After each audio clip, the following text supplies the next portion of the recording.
warahmatullahi wabarakatuh. Perkenalkan, nama saya Suni Mardian. Di sini saya eh, sebagai moderator di kelompok 10 dan teman saya Waldi. Nah, yang pertama saya akan menjelaskan terkait definisi musyarakah. Yang pertama, pengertian musyarakah secara bahasa. Musyarakah berasal dari kata al-syirkah yang berarti al-iktilat atau percampuran atau persekutuan dua hal atau lebih, sehingga antara masing-masing sulit dibedakan, seperti persekutuan hak milik atau perserikatan usaha. Secara etimologis, musyarakah adalah penggabungan, percampuran atau serikat. Musyarakah berarti kerjasama, kemitraan, atau dalam bahasa Inggris disebut partnership. Secara fikih, kitab Asailul Jarar nomor 246 dan 248, Imam Asy-Syaukani menulis sebagai syirkah atau syariah terwujud atau terrealisasi atas dasar sama-sama ridho di antara kedua belah pihak, yang masing-masing dari mereka mengeluarkan modal dalam ukuran yang tertentu. Kemudian modal bersama itu dikelola untuk mendapatkan keuntungan dengan syarat masing-masing di antara mereka mendapatkan keuntungan sesuai dengan besarnya saham yang diserahkan kepada syirkah tersebut. Namun manakala mereka semua sepakat dan ridho, keuntungannya dibagi rata antara mereka meskipun besar modalnya tidak sama, maka hal itu boleh dan sah walaupun saham sebagian mereka lebih sedikit sedangkan yang lain lebih besar jumlahnya. Dalam kacamata syariat, hal tersebut ini tidak mengapa, karena usaha bisnis itu yang terpenting adalah didasarkan atas ridho sama ridho, toleransi dan lapang dada. Musyarakah adalah akad kerjasama yang terjadi di antara para pemilik modal, mitra masyarakat, untuk menggabungkan modal dan melakukan usaha secara bersama dan dalam suatu kemitraan dengan nisbah pembagian hasil sesuai dengan kesepakatan, sedangkan kerugian ditanggung secara proporsional sesuai dengan kontribusi modal. Nah, selanjutnya ada landasan hukum musyarakah dan macam-macamnya. Yang pertama ada dasar hukum musyarakah. Dasar hukum musyarakah di dalam Al-Quran surah ke-38 ayat ke-24, Allah berfirman, sesungguhnya kebanyakan dari orang-orang yang berserikat itu sebagian besar mereka berbuat zalim kepada sebagian yang lain, kecuali orang-orang yang beriman dan beramal soleh, dan amat sedikitlah mereka itu. Di dalam Quran dan juga Allah berfirman dalam Quran surah An-Nisa surah ke-4 ayat ke-12, mereka bersekutu dalam sepertiga.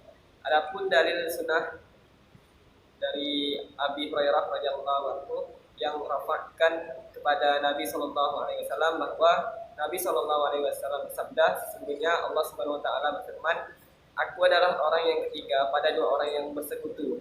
Selama salah seorang keduanya tidak mengkhianati temannya, aku akan keluar dari persekutuan tersebut apabila salah seorang mengkhianatinya. Hadis riwayat Abu Daud dan Hakim dan sahihkan sanadnya. Maksudnya Allah menjaga dan menolong dua orang yang bersekutu dan menurunkan berkah pada pandangan mereka. Jika salah seorang mereka bersekutu itu mengkhianati temannya, Allah Subhanahu Wa Taala akan menghilangkan pertolongan dan keberkahan tersebut. Legalitas musyarakah pun diperkuat ketika Nabi diutus masyarakat sedang musyarakah. Beliau bersabda, kekuasaan Allah senantiasa berada pada dua orang yang bersekutu selama keduanya tidak berkhianat. Selama itu kemudian akad musyarakah merupakan ijma' ulama atau konsensus dan kesepakatan ulama. Kemudian ada jenis-jenis musyarakah. Pada dasarnya syirkah atau musyarakah itu menjadi dua jenis, yaitu syirkah amlak atau kepemilikan dan syirkah ukud atau akad atau kontrak. Syirkah amlak terjadi disebabkan tidak melalui akad, tetapi karena melalui warisan atau wasiat atau kondisi lainnya yang berakibat kepemilikan. Dalam syirkah ini kepemilikan dua orang atau lebih berbagai dalam aset nyata dan berbagai pula dalam hal keuntungan yang dihasilkan aset. Adapun syirkah akad tercipta karena adanya kesepakatan antara dua orang lebih atau bekerja sama dalam memberi modal dan mereka sepakat berbagi keuntungan dan kerugian. Syirkah syaid sabik membagi lagi syirkah akad jadi 4 bagian. Yang pertama syirkah inan. yaitu kerjasama antara dua orang atau lebih dalam permodalan untuk melakukan suatu usaha bersama dengan cara membagi keuntungan atau membagi kerugian sesuai dengan jumlah modal masing-masing. Namun apabila porsi masing-masing tidak baik dalam dana maupun kerja atau bagi hasil berbeda sesuai dengan kesepakatan mereka. Syirka mufawadah, yaitu kerjasama antara dua orang atau lebih untuk melakukan suatu usaha. Persyaratan sebagai berikut. Yang pertama, modalnya harus sama banyak. Bila tidak di antara anggotanya perserikatan modal lebih besar, maka syirkah itu tidak sah. Yang kedua, mempunyai kesamaan wewenang dalam bertindak yang ada kaitannya dengan hukum. Dengan demikian, anak yang belum baligh atau dewasa tidak sah dalam ikatan. Yang ketiga, mempunyai kesamaan dalam hal agama. Dengan demikian tidak sah berserikat antara orang muslim dan non-muslim. Yang keempat, masing-masing anggota mempunyai hak untuk bertindak atas nama syirkah atau kerjasama. Nah, untuk selanjutnya, jenis syirkah yang ketiga itu yaitu kerjasama antara dua orang lebih atau lebih untuk membeli sesuatu tanpa modal, tetapi hanya modal kepercayaan dan keuntungan bagi hasil antara sesama mereka. Yang keempat, syirka abdan, yaitu kerjasama antara dua orang atau lebih untuk melakukan suatu usaha atau pekerjaan. Selanjutnya, hasil dari perusahaan tersebut dibagi antar sesama mereka berdasarkan perjanjian seperti pembangunan jalanan, listrik, dan lain-lain. Kemudian syarat-syarat musyarakah atau pelakunya, modalnya, dan keuntungannya. Syarat syirkah. Hanafiyah berpendapat bahwa rukun syirkah hanya ada satu, yaitu sigat, ijab, dan qabul. Karena sigatlah yang mewujudkan adanya transaksi syirkah. Mayoritas ulama berpendapat bahwa rukun syirkah ada 4, yaitu syikhad, dua orang yang melakukan transaksi atau akidain, dan objek yang ditransaksikan. Syikhad yaitu ungkapan yang keluar dari masing-masing dari dua pihak yang bertransaksi yang menunjukkan kehendak untuk melaksanakannya. Nah, adapun yang menjadi syarat syirkah menurut kesepakatan ulama, yaitu yang pertama, dua pihak yang melakukan transaksi mempunyai kecakapan atau keahlian untuk mewakilkan dan penerimaan perwakilan. Demikian ini dapat terwujud bila seorang berstatus merdeka, baligh, dan pandai atau rasyid. Hal ini karena mereka masing-masing dari dua pihak itu posisinya sebagai mitra jika itu ditinjau dari segi adilnya, sehingga ia menjadi wakil mitranya dalam membelanjakan harta modal syirkah yang diketahui. Yang kedua, modal syirkah diketahui. Yang ketiga, modal syirkah pada saat transaksi. Yang keempat, besarnya keuntungan yang diketahui dengan penjumlahan yang berlaku seperti setengah dan lain sebagainya. Kemudian beberapa syarat musyarakah menurut Ismani yang dikutip secara antara lain. Yang pertama, syarat akad. Karena musyarakah merupakan hubungan yang dibentuk oleh para mitra melalui kontrak atau akad yang disepakati bersama, maka otomatis 4 syarat akad. Yang pertama, syarat berlakunya akad. Yang kedua, syarat sahnya akad. Yang ketiga, syarat terrealisasinya akad. Yang keempat, syarat lazimnya yang harus terpenuhi. Kemudian untuk selanjutnya mungkin pembahasan terkait mudharabah akan disampaikan oleh teman saya. Kepada Waldi, saya persilakan. Baiklah, selanjutnya saya akan menyampaikan tentang mudharabah. Nah, pengertian mudharabah. Mudharabah didefinisikan sebagai akad kerjasama antara bank selaku pemilik dana. Nah, sahib al-mal dengan nasabah selaku mudharib yang mempunyai keahlian atau keterampilan untuk mengelola suatu usaha yang produktif dan halal. Hasil keuntungan dari penggunaan dana tersebut dibagi bersama berdasarkan nisbah yang disepakati. Nah, selanjutnya itu melihat definisi tersebut di atas, pembiayaan akad mudharabah terkesan sederhana dan sangat mudah untuk dipraktekkan di bank syariah.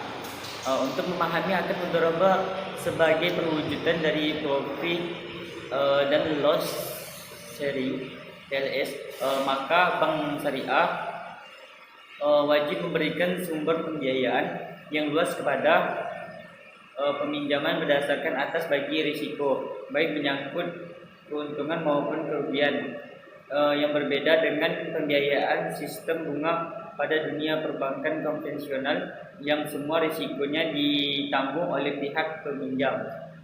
Nah, gambaran praktik pembiayaan akad mudharabah dimulai dari pihak nasabah sebagai calon pemudharib mengajukan permohonan pembiayaan akad mudharabah pada bank syariah dengan melengkapi persyaratan yang diwajibkan oleh pihak bank syariah.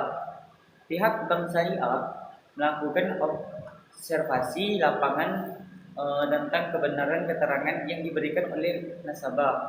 Selanjutnya, bank syariah melakukan musyawarah internal untuk memutuskan disetujui atau ditolak permohonan nasabah. Tentunya pihak bank akan menyetujui melakukan pembiayaan usaha tersebut jika tingkat keuntungan yang diharapkan cukup menjaminkan dan tingkat pengembalian modal sangat tinggi.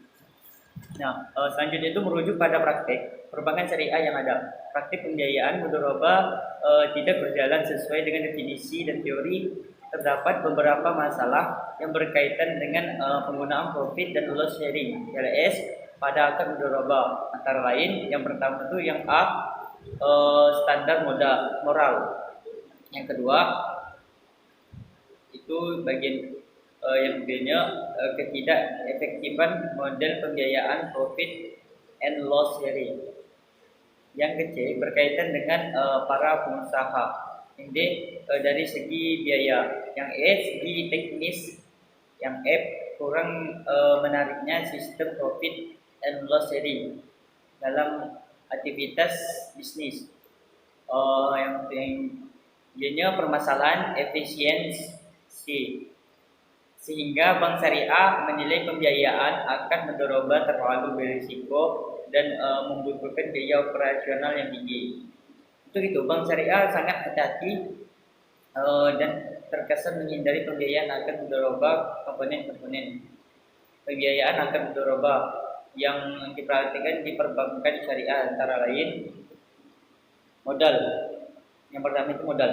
Nah, tujuan dari akad mudharabah adalah ketersediaan modal bagi pelaku usaha dalam menjalankan kegiatan usahanya. Sinergi antara pemilik modal dan skill pelaku usaha akan menghasilkan profit yang akan dibagi sesuai kesepakatan nisbah di awal.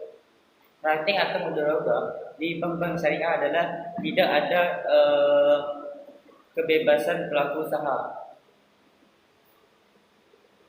dalam menjalankan usahanya. Pelaku usaha hanya dituntut menjalankan usahanya sesuai dengan isi perjanjian akad mudharabah antara pelaku usaha dengan bank syariah. Bank syariah juga melakukan pengawasan dan kontrol terhadap pelaksanaan usaha yang didanai. Salah satunya bentuknya adalah tidak memberikan dana mudharabah secara langsung kepada pelaku usaha untuk memastikan tidak ada penyelewengan dana mudharabah. Praktik akad mudharabah tersebut di atas sangat berbeda dengan akad mudharabah yang berkembang dalam ilmu fikih, yaitu akad yang memberikan kebebasan kepada pelaku usaha dalam menjalankan usahanya. Nah, selanjutnya pengawasan dan kontrol merupakan prinsip kehati-hatian pihak bank syariah dalam menjaga amanah posisi mudharabah dari pihak nasabah sahibul mal. Artinya kesiapaan pihak bank syariah dalam menjalankan prinsip bukan hanya bagi hasil tetapi juga bagi rugi sesuai dengan teori dasar akad mudharabah perlu disangsikan. Oke, baiklah, mungkin hanya itu saja penyampaian saya tentang mudharabah. Saya akhiri. Wassalamualaikum warahmatullahi wabarakatuh. Mungkin hanya itu dapat kami berdua sampaikan. Mohon maaf atas segala kekurangan. Saya tutup. Bila kita Jaya. Assalamualaikum warahmatullahi wabarakatuh.